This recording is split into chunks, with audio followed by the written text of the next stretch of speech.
Today, we're going to dig into a really powerful leadership philosophy. It's drawn from a keynote called Stand Like the Tree. And you know what? It's a message for anyone who's ever had to face that tough choice between doing what's right and, well, doing what's easy. I want you to really think about that for a second. It's so easy to be our best selves when everything's going great. But the real test, that comes when the pressure is on. When that project is crashing, the budget gets slashed, or your team is at each other's throats. Who do you become in that moment? And really, that's the core of it, isn't it? This is the silent battle every single one of us fights.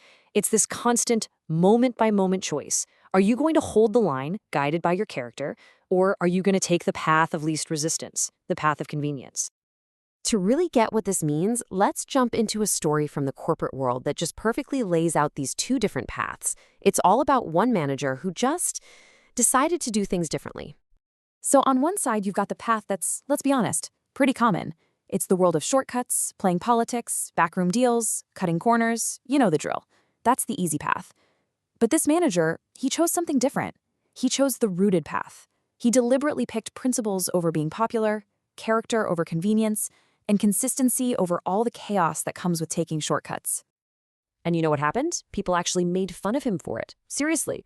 They called him slow, said he was too honest to make it in the real world. But he didn't budge. He just held his ground, becoming this living metaphor of a deeply rooted tree, totally unswayed by all the drama swirling around him. So, what was the payoff for this approach? Well, while all the other teams built on shaky ground started to crumble, his team thrived. Their work was solid, their results were rock-solid consistent, and their reputation for just being people of integrity, that became their single greatest advantage. He didn't have to chase success, he built a place where it could just naturally grow. And what about all the others? The ones who took that easy path? Well, their wins were short-lived, because when the day of accountability finally came, and trust me, it always comes, all those quick gains just evaporated. Their influence vanished like dust in the wind.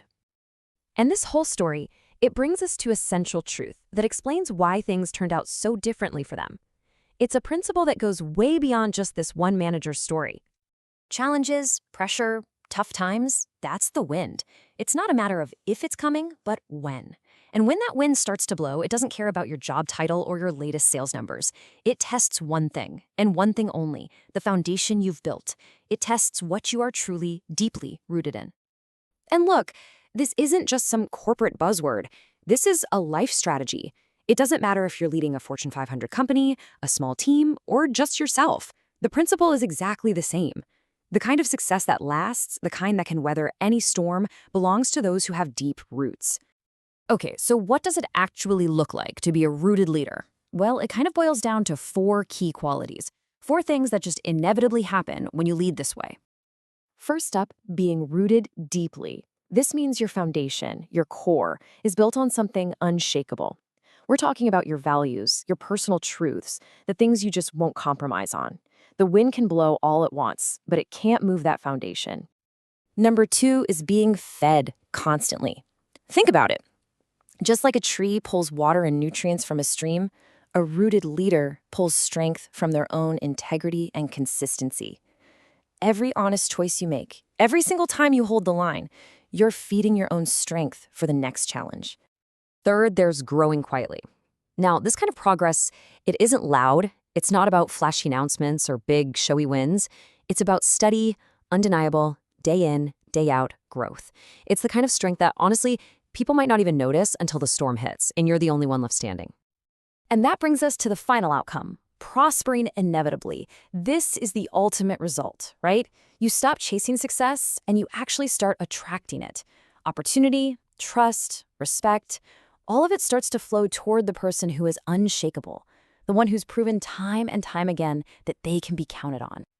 So, knowing all this is one thing, but actually doing it, that's a whole different ballgame. So let's make this super practical. Here's your guide for how you can stand firm right now in your own work. These are the moments that define you. When that shortcut looks so tempting, you stand your ground. When the office politics starts swirling around you, you refuse to get sucked in.